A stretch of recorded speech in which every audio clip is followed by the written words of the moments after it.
રાજકોટના આધાર કેન્દ્રો વધારવામાં આવ્યા, પરંતુ લાઈનો છે તે ઘટાડવામાં નથી આવી. એટલે કે રાજકોટના આધાર કેન્દ્ર જે રાજકોટ મહાનગરપાલિકાની કચેરી ઉપર આવેલું છે, ત્યાં આગળ લોકોની લાંબી લાઈનો છે તે જોવા મળી રહી છે. સવારથી લોકો છે તે લાઈનમાં ઉભા છે. ત્યારે જે અહીંયા લાઈનમાં ઉભા છે તેમને પૂછ્યું કેટલા વાગ્યાથી આપણે અહીંયા લાઈનમાં ઉભા છે? કલાક વારથી અહીંયા લાઈનમાં ઉભા છીએ.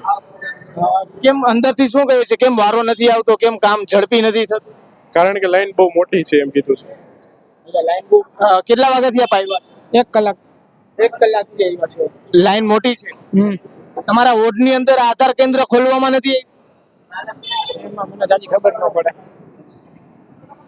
આપ કહાં से? ये तो नता આવ્યો યાચે જ આવ્યો. કેટલા વાગ્યાના લાઈનમાં ઉભા છો?